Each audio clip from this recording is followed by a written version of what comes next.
Good morning, everybody. It's early on a Saturday if you're Pacific time.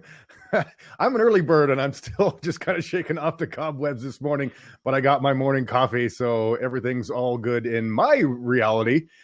My name is Scott. I am a video producer with MBT, and the gentleman to whatever side you see him on is Tom Campbell, a former NASA physicist who is, let's see, how would we put it? Gathering evidence, I guess we would say, that we are living in a virtual reality, but with a twist over the traditional way of doing things.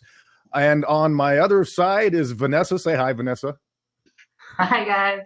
She's going to be interfacing with the crowd this morning and looking at the questions and engaging with all you guys. So since I'm sitting in the host chair for the moment, I decided I wanted to kick off with the first question for Tom. And it's because I want to kind of address, like, people like me. I came from, my family, spirituality was actually fundamental. And then, my scientific end came. I think any true spiritual seeker eventually starts to look at the sort of improbabilities of a lot of the dogma that come with spirituality and start to question, did this stuff really happen? That kind of thing. And so, then I became a cosmologist, which led to me becoming a professional meteorologist. So then I dove into the science end of things. And it all sort of came full circle when I first started hearing you talk, because, I'd like you to kind of address, this is sort of a philosophy that would appeal to both spiritual seekers and atheists. Is that correct? That is correct. Yes. In the My Big Toe model, it is a very inclusive model. It appeals to atheists, it appeals to theists, both equally. And that's because it is a model of existence. And when I made this model of existence, I made it logically and from my own experience exploring consciousness. And I didn't really have any idea how it was going to turn out or where it was going to go or what, how I was going to turn out and where I was going to go. I was just on this ride, and I, tried to understand it as much as possible as I went. And as it turns out, the larger consciousness system is just a natural system. It's not a supernatural system, and it is imperfect and it is finite, not infinite.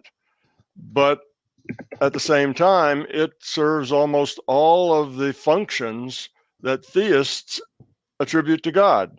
It is the source. It is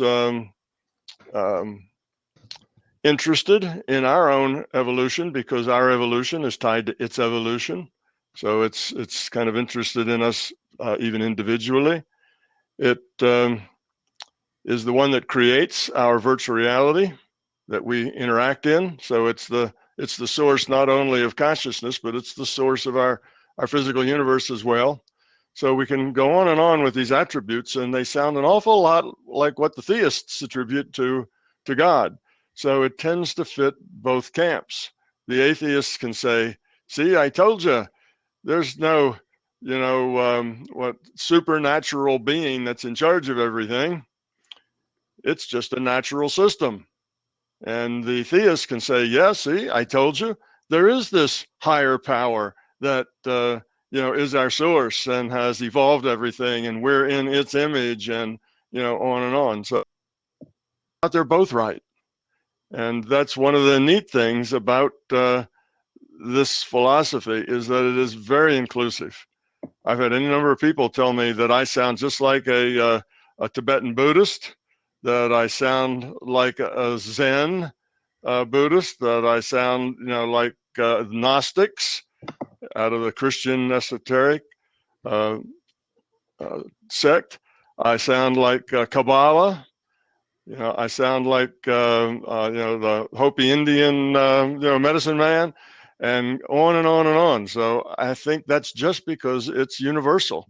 There is but one truth, and all roads kind of lead to that truth, but there's thousands of these roads, thousands of ways that you can end up getting closer and closer to this truth, but they all end up to more or less the same thing. So that's kind of the good thing about the My Big Toe philosophy, and that is that it kind of talks to everybody.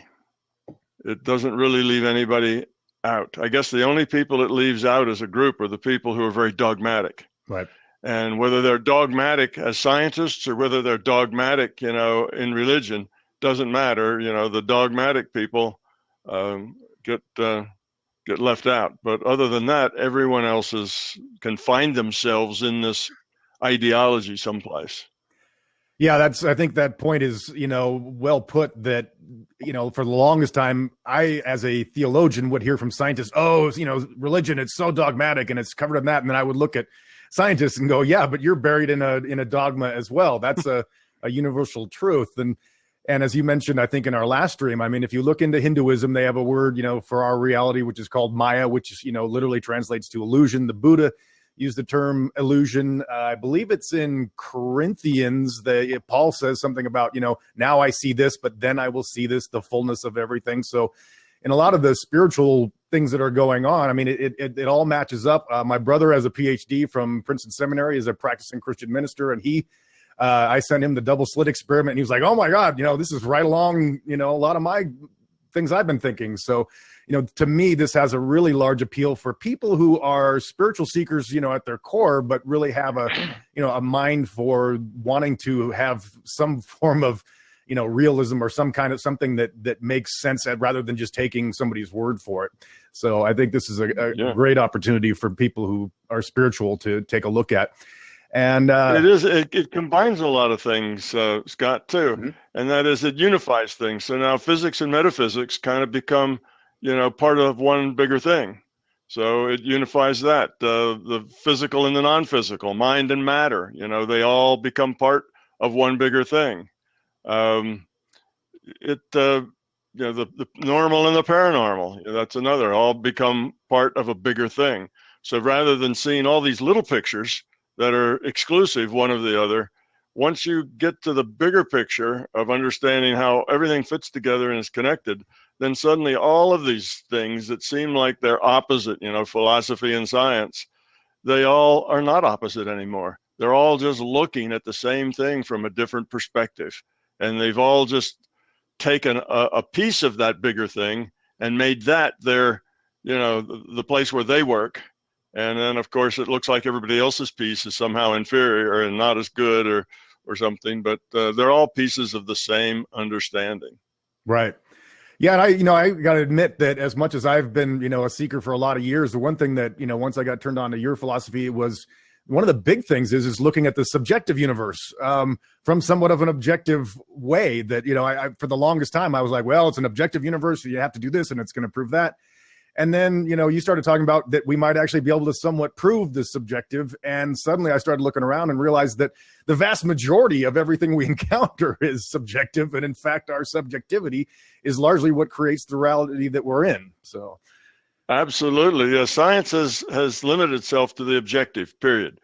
And anything outside of the objective world is not science. So that's their bailiwick that they've picked out, and they're kind of the master of the objective world. But if you think about it, probably 80% of everything we do in this life that's important or significant to us in any way is subjective.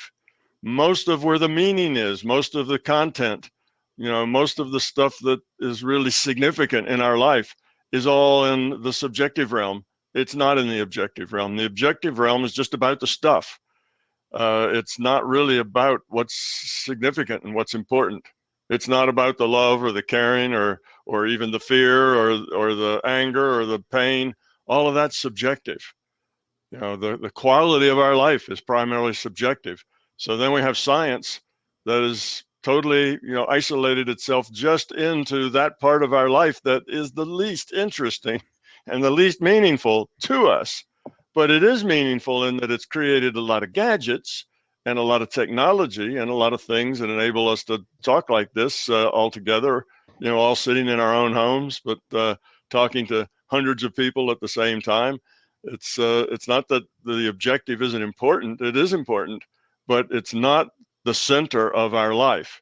It's something that's kind of off to the side of our life. Absolutely. And speaking of subjective, we have a lot of subjects that have been sending us some questions. So I thank the audience for letting me actually ask a question I want to get out there. But Vanessa, what's our first question?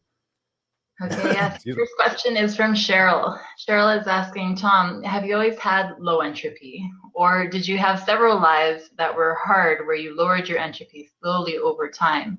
And about how many lives does it take to become a low entropy being like yourself?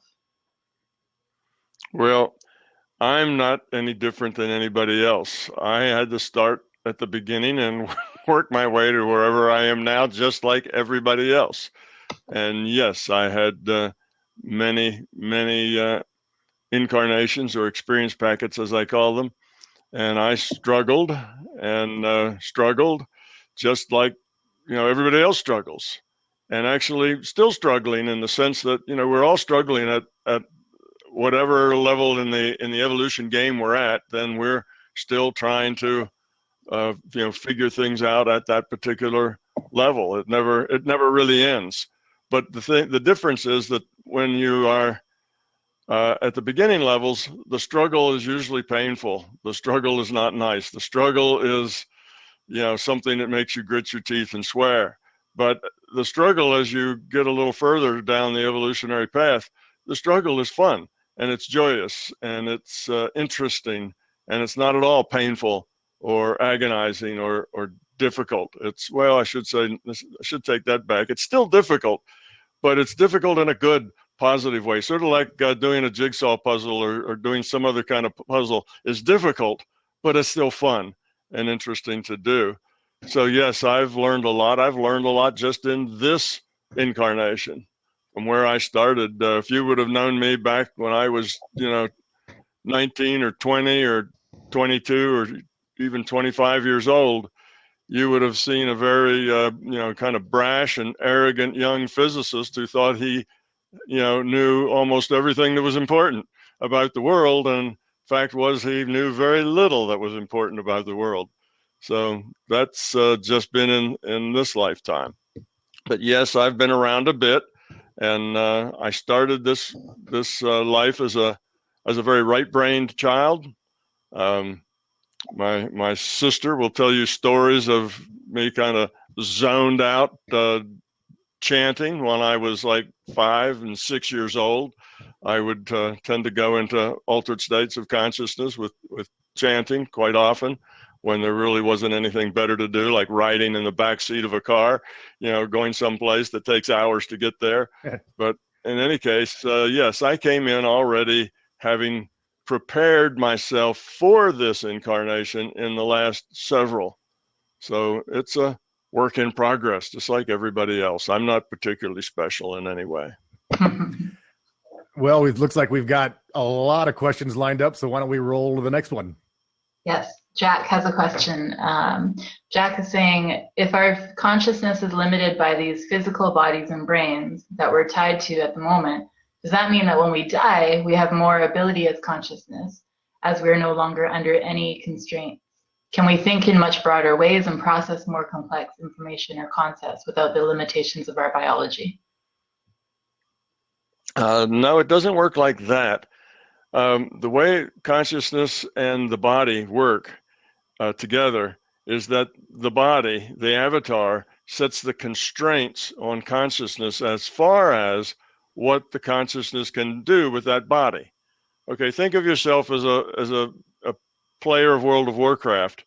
The rule set in World of Warcraft limits what you can do with your elf, right? You can't say, elf, flap your arms and fly away, because elves can't fly.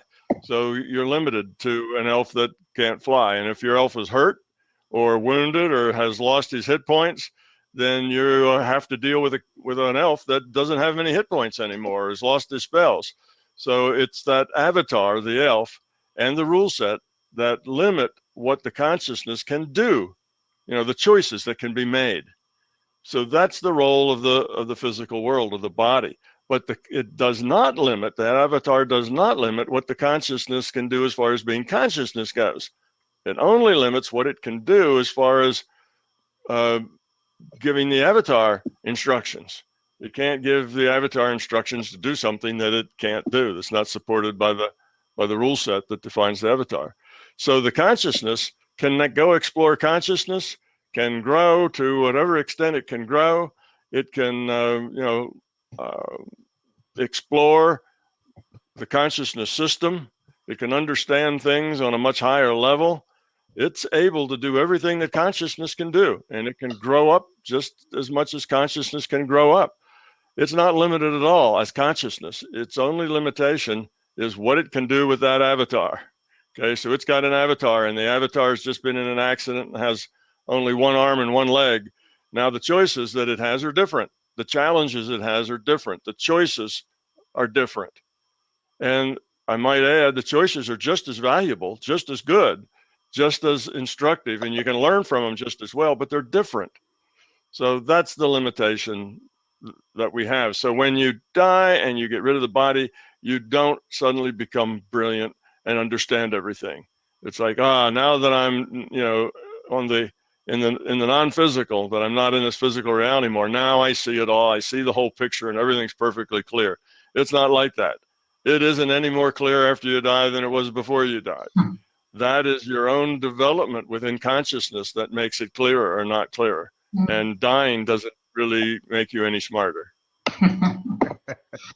Good to know. Okay, well, that kind of leads into F's question. F doesn't have a full name here, but F is asking, if this is virtual reality whose main purpose is to make us evolve or help us evolve, and we choose to live it among many other free wills, why is it that only 99.99% of the people here are able to leave it temporarily or have it OBE whenever they want? Are we trapped to live only this data stream with the eventual dreams and that's it? Who decides the 99% of the people must stay here all the time? And why are we forbidden or manipulated to not visit other realities or remember past lives? Okay, no, the only person that determines whether you are able to do out of body or not is you. Nobody's manipulating you, and nobody's set a constraint on you that says you can't do it. The thing that keeps you from doing that whenever you want to and in a very methodical way is your own fear, your beliefs, your ego. That's what keeps you from being able to explore the larger consciousness system. If you get rid of those things, then that exploration becomes a lot easier. You have to learn how to get out of your head. That means just approaching everything intellectually, and how to get into your being level, or I guess many people would say into your heart, into the core of you. That's into an intuitive self, not just an intellectual self. So there are things that you need to develop, but these things will develop easily once you get rid of the fear, and getting rid of the fear gets rid of the ego. So you're not trapped, and there's nothing that's keeping you out. It's just that 99.999% of the people have a lot of fear, a lot of ego, and a lot of beliefs, and that's what keeps them out. Tom, go ahead. Well, it's kind of a follow-up question to this, because I've had a friend that was very unintentional about her sort of, I guess, spiritual life, for lack of a better word, but she was into having some out-of-body experiences or visions, as she called them. And and for me, they've eluded me from my life. But and I've wondered, would somebody ever incarnate here where they put that conscious restriction on themselves that they didn't want to have those kind of experiences for the purposes of growing in a different direction? Sure, that's a possibility. And if they did that, the reason would be that they probably did do a whole lot of it in the previous one, and it ended up getting in the way. You can be out of balance. We're here for a reason. We're here to make choices and to grow up, to evolve the quality of our consciousness based on the quality of the choices we make. We make good choices, we evolve. Poor choices, we de-evolve. That's what we're here for. So the main thing is being here in this, virtual reality we call the physical universe, and making our choices here the best we can. That's the whole thing. Going out of body is not really why we're here. Okay, but we're also here to grow up. And as we get rid of we make good choices and get rid of that fear, then things like out of body and healing and remote viewing and all of that stuff becomes easier and more natural to us. Okay, so even if you can do that very easily, you can say go out of body whenever you want. you still need to stay balanced. If you spend all your time in other reality frames, you'd be missing what you're here for, which is to interact with this world and make choices. So people who spend, 6 or 7 hours a day in meditation are probably unbalanced in as much as they're spending too much time in the non-physical realms and not enough time, here interacting with people. And on the other hand, people who never meditate at all and have no interest in it, they're also unbalanced. They're completely locked into the physical world and a material viewpoint, and they're not likely to do as well either. So you need to keep a balance while you're here. Now, some people seem to be gifted at these sorts of things, and they may not even seem like they're too evolved as far as the level of their consciousness goes. That just sometimes happens. And sometimes that's a wake-up call to the rest of us. It's to help the rest of us see the possibilities. They may be giving those kinds of gifts so that we can see, oh, that's possible. Consciousness can do that. I wonder how you learn to do those things. And then we start to become seekers. And that puts us on our path. So some people are here and for no particular reason seem to have these abilities. Well, I think the particular reason is that's kind of a wake-up call or an opportunity for us to see the possibilities. And sometimes it's somebody who's come here from the last life, the past life, where they did pretty well. They're fairly evolved being, but they haven't really just gotten in gear here yet. They're still kind of drifting. So you may have some of those too. It's not just one reason for something to happen. Usually there's 5 or 6 different ways that you could end up like that. Sometimes there's a story of a guy who's painting a house and he falls off the ladder and hits his head, and afterwards, he has all these precognitive dreams that he never had before. Right. Well, there's things like that too, and that doesn't mean that he just had a great spiritual awakening. It just means that he's probably being used to help other people wake up and see bigger pictures. And the falling off the ladder is what provides the uncertainty for him to be able to do that. People then won't know really, it didn't just happen to him. There was this reason, it was caused.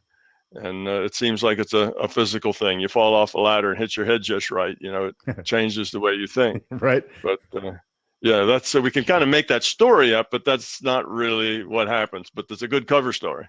I was thinking as you said that every time I feel like I'm just starting to get into gear here, I realize there's another gear. Just like there's always another gear. But that's kind of the fun of it all. So, Vanessa, what have we got next? Yeah, Charles has quite a few questions. One of them here is, why does consciousness focus dim or click out? Does consciousness sleep? Where does it go? Why does our awareness go sharp or dim? What's the purpose?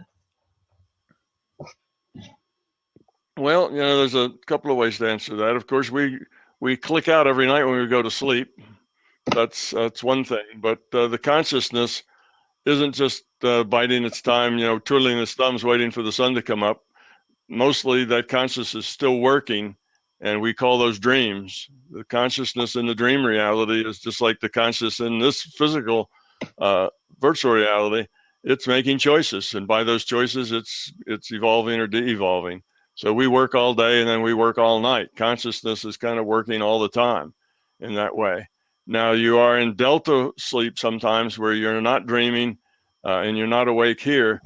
I think the body, from the requirements of the rule set, the body needs some downtime for it to continue to function.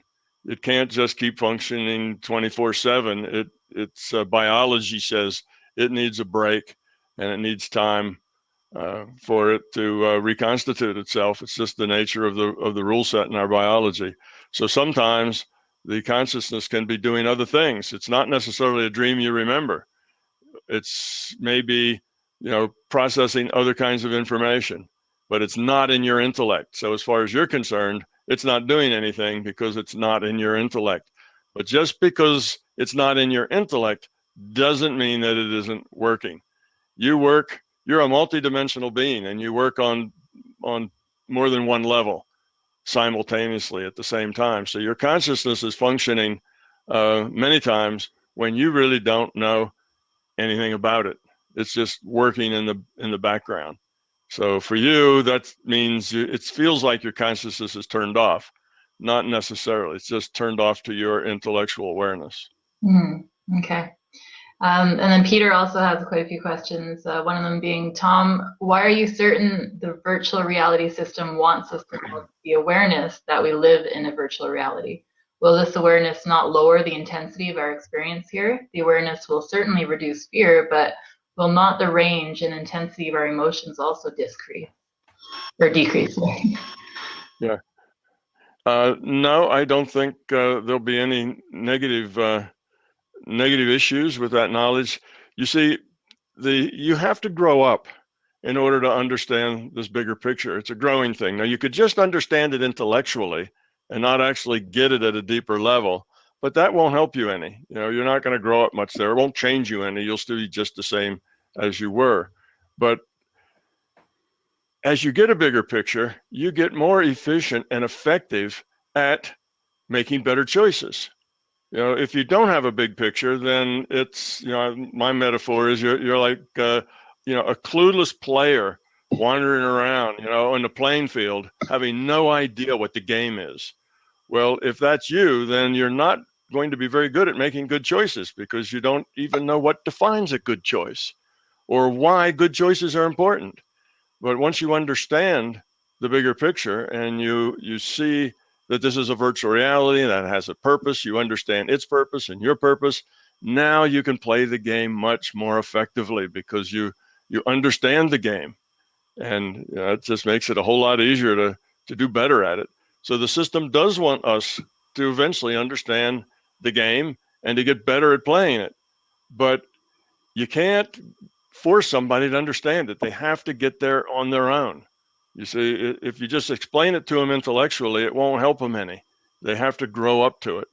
So it's good for us to wake up and see the game. It's good for us to understand that we're consciousness, not a body. It's good for us to understand that we are able to interact and to explore in the non-physical, larger conscious system. That's part of our heritage as consciousness, and to do those things. So all of that is fine, but it's not necessary. And that's an important point. You can evolve, as much as possible. There's no limit on your evolution.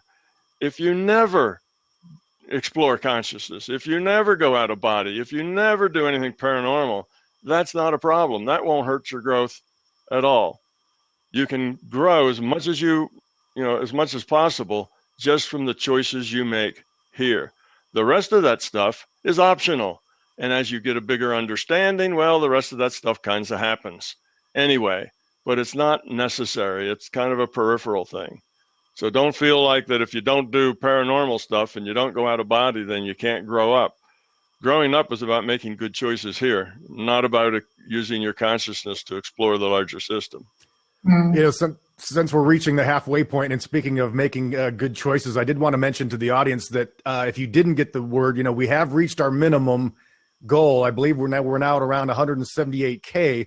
Now, what we are hoping, as Tom had mentioned, I think in our last stream, that we were really, we'd love to be able to get about double that, because we're sort of at the equivalent right now that somebody said, hey, I just gave you $5 to get a meal. And rather than getting, McDonald's, we'd like to be able to really get some good nutrition and make this thing something that's going to be, we have the minimum right now. We'd really like to be able to do this well. And when we have this kind of an opportunity, I mean, now that we know this is going to happen, I think this is almost the better time that people are, trying to figure out if they want to help out. Some people say, well, you're past your minimum, I don't need to donate. But, now is really the time, because everything that we get added onto this is only going to be able to add to the amount of experiments we get to do, the quality of, the experiments we get to do. So if you're still kind of on the fence, definitely, think about giving us some money. Again, we're happy to take the $5 or the $10, but we do have a couple $10,000 rewards still left. I'm just pointing that out. But anyway. Yeah, that's right. That's right, Scott. We had to put down a minimum amount that we could actually do something fundamentally useful. Because in Kickstart, it's a take all or get none. You don't make your minimum, you get nothing. So you don't want to put your minimum too high or you're liable to walk off with nothing. You put it just at the point where you can get something done that's very useful and not any higher than that. But with more, we could do a lot more things that were useful, more experiments, better documentation, that sort of thing. So, I'm thinking that it's probably going to cost like 300,000 is maybe a more likely figure. But the 150 will allow us to do some of the basic fundamental experiments, which will help us then take the next step. So, it's wonderful. We got to that 150. Oh, everybody, kind of jumped up and danced a little and slapped each other on the back. And we were shouting that was great. We had made it. We're not going to walk away with nothing. And now we're thinking, oh, what else could we do? How many experiments can we get done? How good can this documentary be? So that's kind of where we are now, just anticipating, how much more we'd be able to do. Yeah, when the crowd, the day that we got close to funding, I went out, I hike a lot in the woods, and I happened to have a friend with me that time, and he knew what was going on, so I'm refreshing my phone while I'm out in the middle of the woods, and we crossed over it, and suddenly he saw me stop, and I looked up at the sky and said, "Yeah," really loud. So we all were doing some form of a jig when that happened. Yes. Excuse me. So, Vanessa, what do we got next? Yeah, thank you, George. Scott just got a notification that he became a backer. And then Andrej Lazek is asking, where is your BTC wallet, so your Bitcoin wallet? We don't have that capability right now. I tell you what, I have been working on that, and I'm in process of doing that. T. Joe Bear and I have been talking about it. I just got overwhelmed with other things to do once this Kickstarter got it going. I got partway through the process of being able to accept Bitcoin, and I thought it was probably impossible to do that at Kickstart because Kickstart is the one that actually handles all the money, and there's nothing I can do to make Kickstart, do something different. So Kickstart's only going to do what Kickstart does, and I think there you're probably limited to a charge card or something. I don't think Kickstart has a lot of variations of the ways that you can give money here. But personally, my website, I'm going to, as soon as I get a little time to finish the process, be able to take Bitcoin and the other cryptocurrencies, so that those of you who would like to donate in that form will be able to do that at my website. And in a way, that's even better, because if it doesn't go through Kickstart, then we get 100% of it. Mm. So that's another advantage. Mm-hmm. If it so anyway, yeah, I'm working on that. I think I want to include that cryptocurrency crowd out there so they can deal in the form of money that they like best.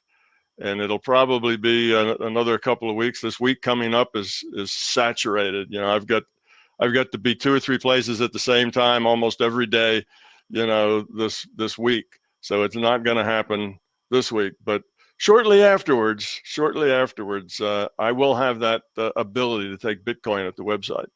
Okay, and that is a good segue into Peter's question, who's asking you if you foresee cryptocurrency blockchain technology playing any role in assisting this paradigm shift that moves to virtual reality. Yeah, yes, I think, well, in a couple of ways. And, one way that I just mentioned, it'll be a way in which you can contribute to this adventure that we're all on. But in another way, the cryptocurrencies are doing a similar thing to what the web did. They are in a similar sort of thing. When the web came to us, it basically was a great leveler of the playing field. No longer did the trolls at the big corporations tell us what we could publish, what books could actually gain a readership, what music was going to be published and gain a readership.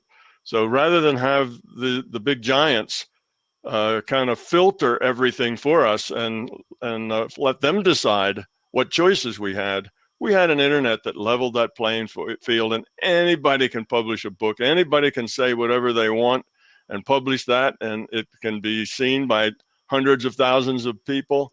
So it was this great leveling of the playing field and subverting, if you will, the powers to be that used to control all of those choices for us.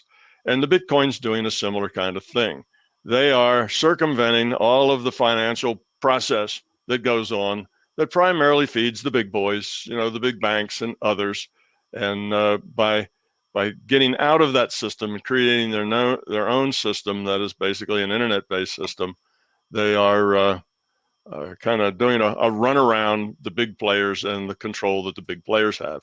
So all of that, I think, is working toward a new paradigm of going from the power held by a few to the power held by many. We go from a top-down authoritarian social structure to more of a social structure that's bottoms up, and we all have a chance to have our voice heard.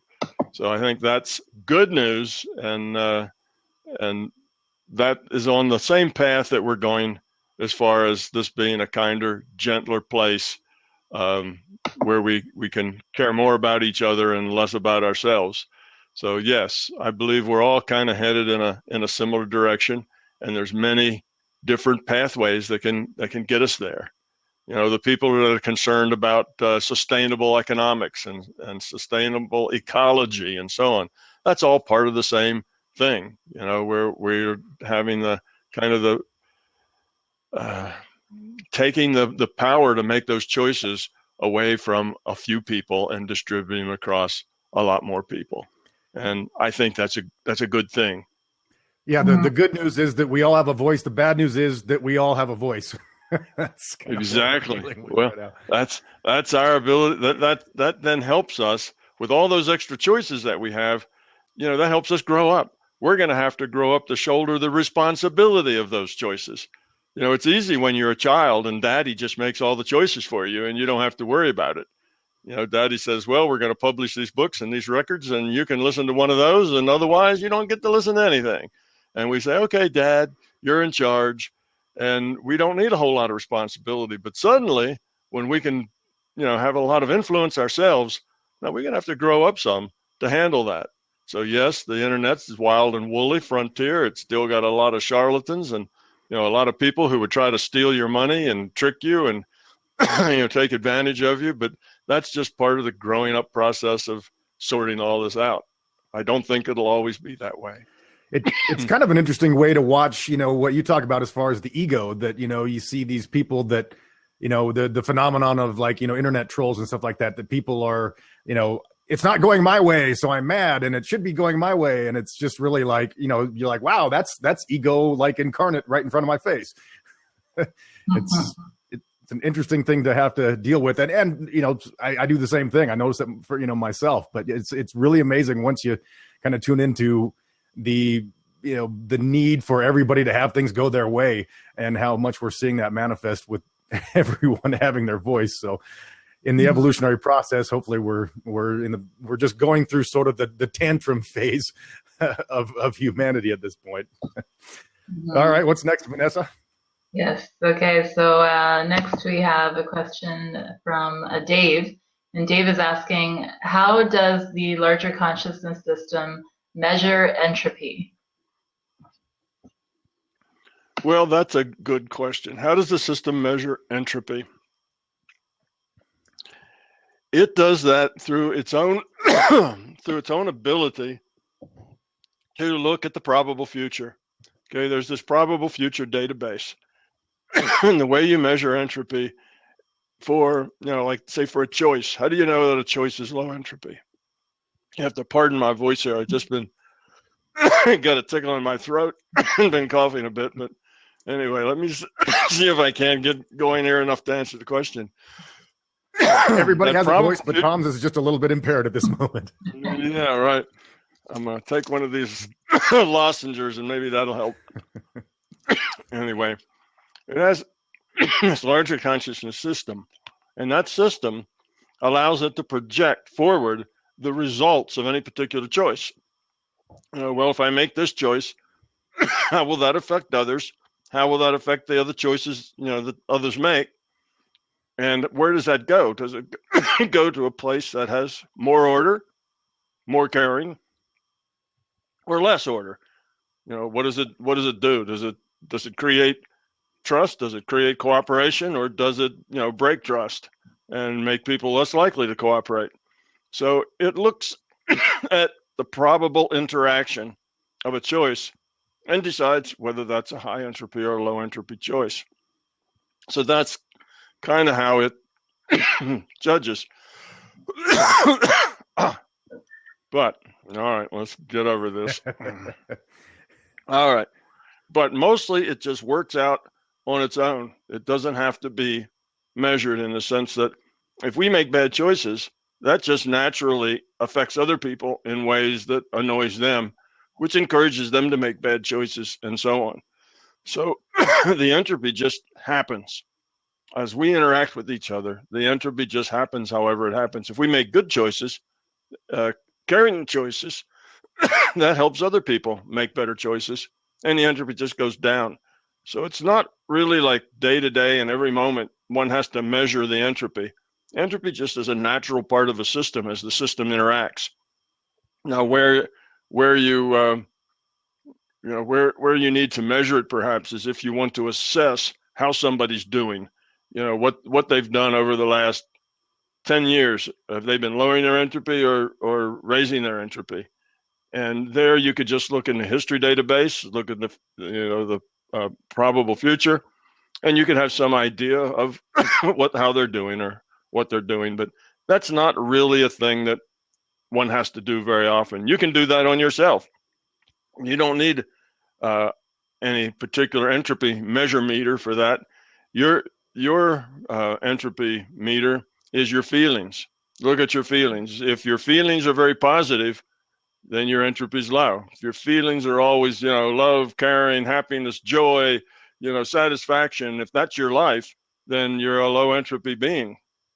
If your life is aggravation, anger, annoyance, stress, anxiety, that sort of thing, then you're a high entropy being. That's just the difference. So everybody's carrying around an entropy meter in their feelings. Just look at your feelings, and that'll tell you how you're doing. If your life is a big struggle and constantly you're annoyed and aggravated and in pain, then that is an indicator that your entropy is too high.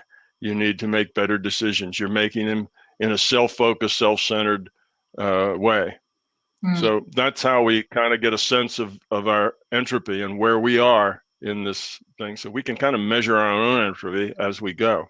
Right. Okay. And that's in this physical reality. But Raymond's asking about in the non-physical reality. So he's saying, does the non-physical player have a personality of their own? Do they have uniqueness? Do they laugh and joke around? So my ego and personality is having a difficult time accepting that one day our personalities will be gone. It sounds like non-physical reality will be rather boring and rigid, a constant to keep busy and grow the higher consciousness, is my thinking. Yeah, well, it's not like that. Yes, non-physical beings have senses of humor. They can laugh and joke around and all do all that sort of thing. Yes, that's just a part of consciousness. Having that, joy is a part of consciousness. And if you're just sitting there numb and not really feeling anything, that's not a lot of joy. That's kind of neutral, and we're talking about consciousness being happy, being joyful, being caring, and it has to be engaged as well. It can't just be kind of sitting, staring off into space. That's not the way it is. You have to be engaged, interacting with other beings. And in that, your sense of humor and your personality is a very big part of you, and that remains with you. That's part of your consciousness. That doesn't go with the avatar. That goes with the consciousness. And indeed, the larger consciousness system has a very good sense of humor. If you happen to be connected with it to enough that you have enough conversations, you realize that the LCS has a very well-developed sense of humor.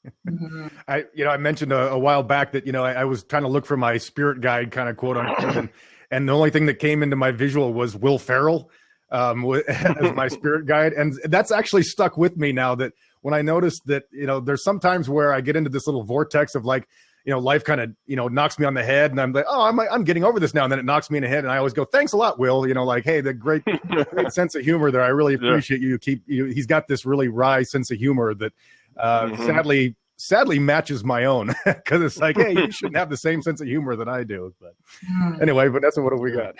Yeah, no, that's interesting that you talking about non-physical beings. So they also experience emotions then, non-physical beings. Sure. Sure, they do. And if they are, and just because you're a non-physical being doesn't mean you're grown up. That's like that question, do you suddenly get, wisdom when you die? No.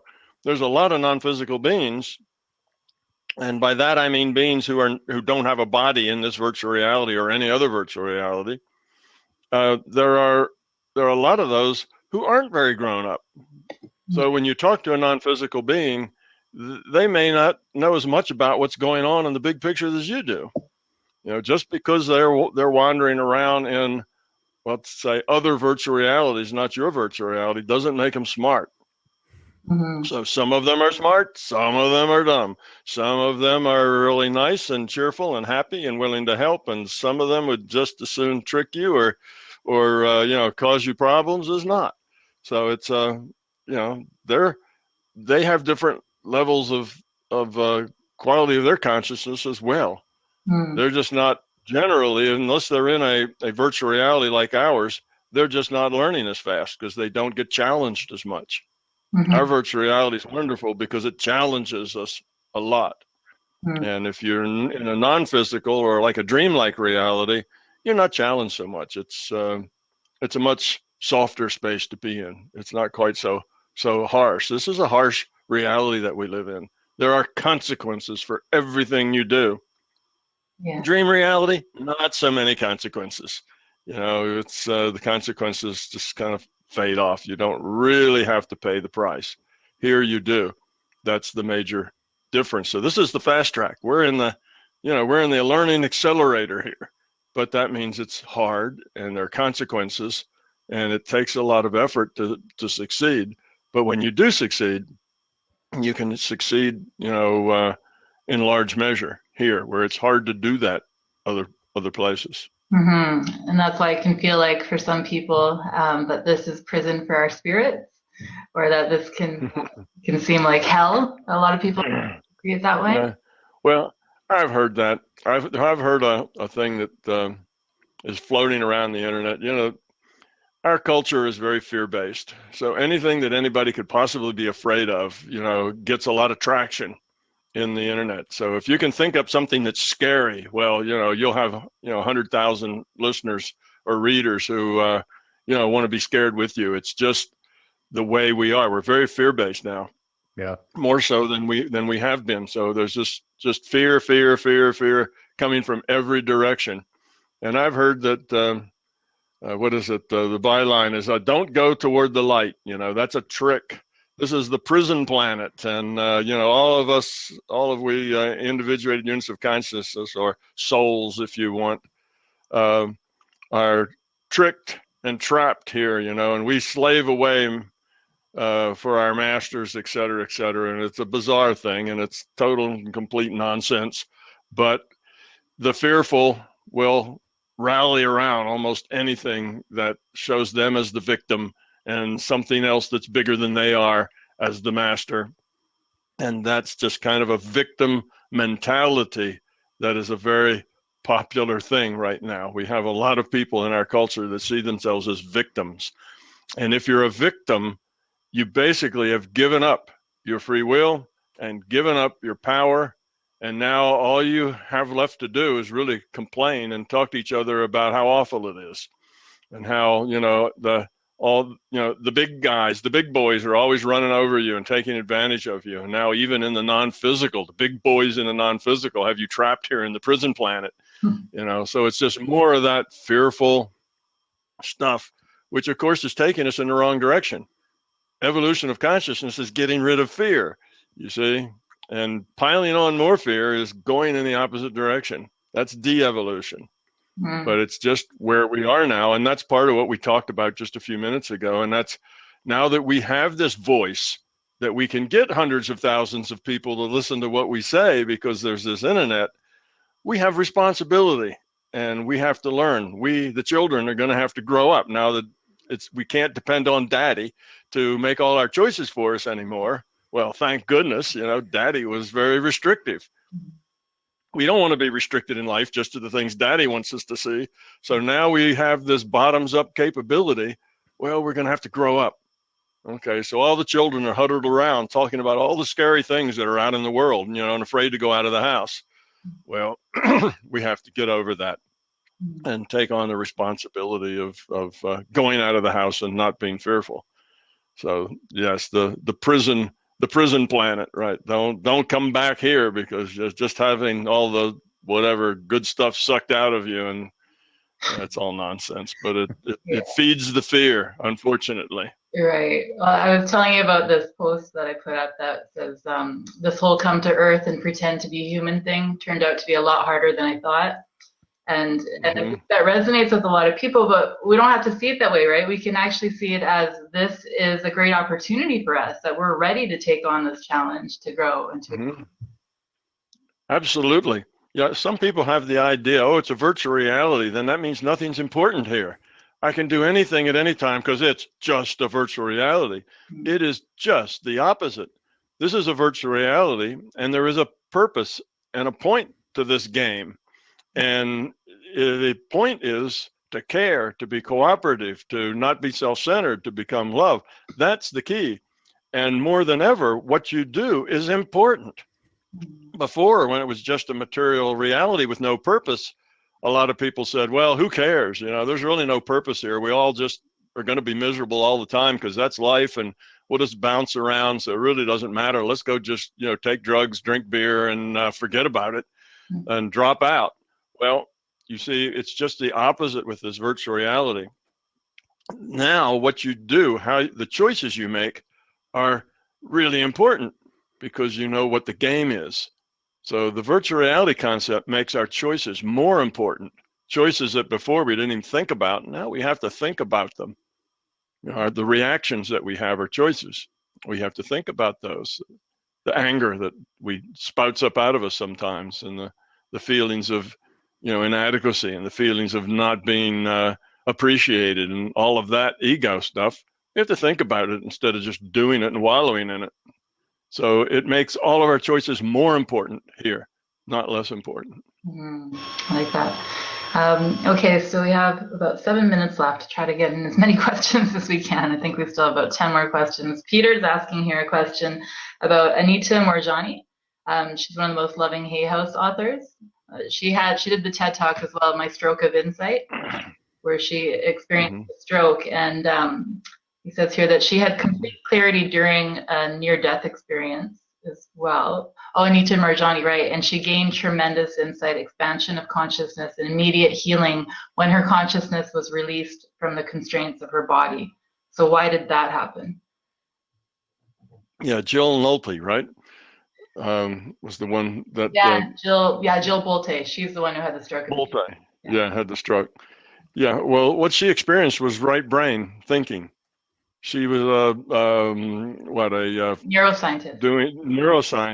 Doing a lot of physiology and medical and work. And that's very left brain work. That's all intellectual, logical kind of work. And she was a very logical, intellectual kind of person.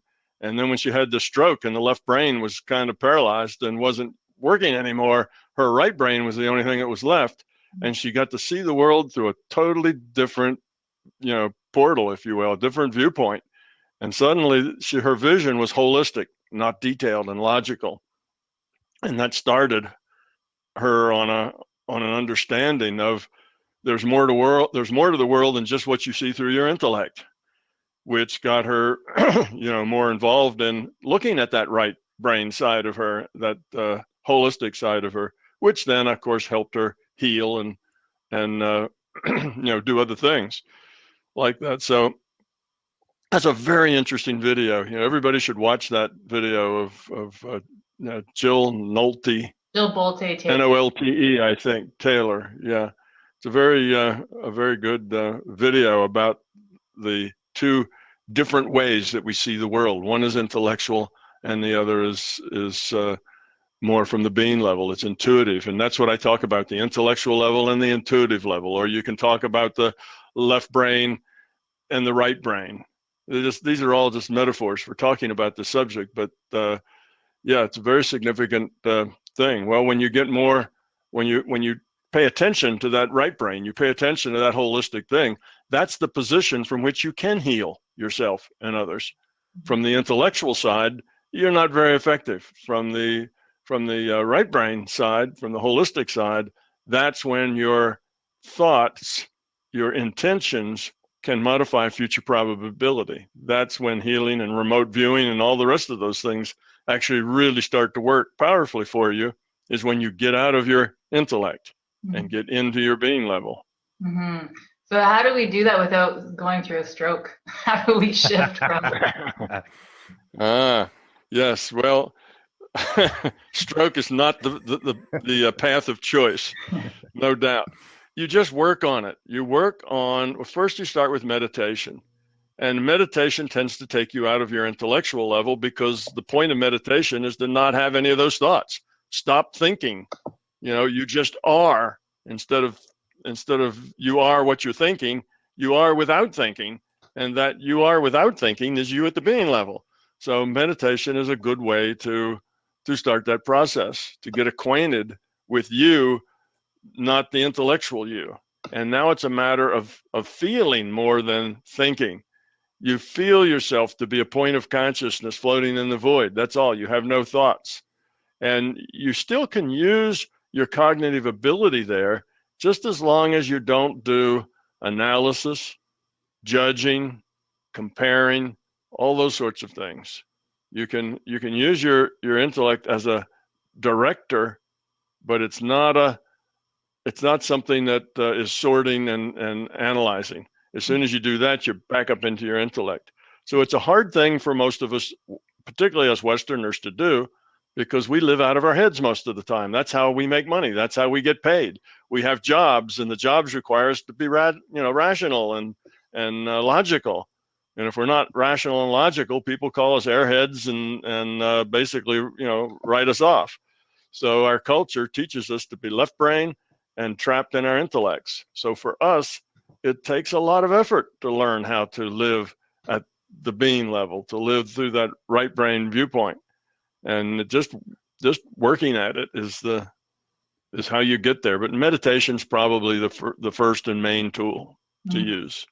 Yeah, I like how you talk about you can intellect from the being level, because oftentimes in these Eastern traditions and spiritual teachings, we hear about you need to transcend your thought. So be absent of thought. And that can be really difficult. But what you're saying is, no, actually, you can still think from the being level. Yes, you can still think from the being level. What you really need to transcend is your fear and your ego. You see, that's why the intellect gets such a bad rap. You need to get out of your intellect. It's really not the intellect that's the problem. It's not the intellect's ability to think that's the problem. It's the intellect is the thing that expresses your ego and your fear and your beliefs. That's all wrapped up in your intellect. So we tell people to let go of your intellect, because their intellect is probably 98% fear and belief and ego. So we say let go of your intellect, because that's a way of them letting go of their fear and their belief and their ego. But you really don't have to let go of the cognitive function. At the being level, you can still think. You can still, assess things. You can still decide what to do next and why you want to do that next. All of that's there. And the neat thing is that once you get rid of your fear and your ego and your beliefs, you now don't have these two levels. You just live in one level. You live at the being level, and your intellect also works at the being level, and you're a whole person. You're not like broken up into pieces. You don't have this, well, here's your intellect, and here's your ego, and here's your id. In Freudian theory, all of that just comes into one thing, one awareness that's aware of all of it. You're aware of all of that stuff that most people carry around in their subconscious, the stuff that they're not really aware of. Well, when you get rid of your fears, you are aware of all of that. You're one integrated whole thing that is aware of all of that stuff. And you can think, You have all the intellect, but when you've grown up that much, that intellect is not processing ego and fear and belief. So your thoughts tend to be very positive. Your thoughts tend to be very caring. You see, your thoughts tend to be very happy. You don't have all of that pain and struggle going on. So that's the thing. Yes, you can think at the being level. It's not like the being level, you're just a zombie, spaced out with no thoughts. It's the kind of thought, it's the type of thought, it's what the thought is expressing is really the point there. Not getting rid of thinking, but getting rid of ego and fear and belief-based thinking. That's really the key. Well, speaking of intellect, my intellect sees a clock. It says it's 9 o'clock. So I just want a couple of things I want to say. First of all, I think from my point of view, this has been some of the best questions we've got. I mean, the audience, you guys did a great job today. Some fantastic questions that kind of went all over the board in a lot of really cool ways. So keep it up. You can submit questions in advance, and you can subscribe when we post new live streams. It's about 2 days in advance that I usually post them. And speaking of which, I'm also very excited to tell you about our next live stream, which is going to be on the 4th with Shaz Khan. And I've been in touch with him. We've been passing emails, and to put it mildly, he and I hit it off quite well. He and I seem to come from quite a similar level, so I'm quite excited to have him on. That will be on June 4th. So we'll have a special guest for that one. So definitely tune in, and we will have a countdown on the page as soon as I post it here in a few. And please, please, please remember, we have hit our minimum, but we could certainly, we're really shooting to have double. So we'd love it if you could just continue to donate and continue to share this with your friends. I think this is a very exciting time, especially because we've reached the minimum now. So now it's not a question of, is this going to happen? It's going to happen. The question is, how much can we really dig into this? So please, absolutely keep your donations coming in and keep spreading the word. And thank you once again to our audience. We would not be here if it wasn't for you. Thank you to Vanessa for moderating with our crowd. And thank you, Tom, once again, as always, for sharing your views. And I'm looking forward to gathering more evidence as we move into the future. So thanks, everybody. Join us on June 4th. We'll see you then. Bye-bye, everybody. Bye, guys.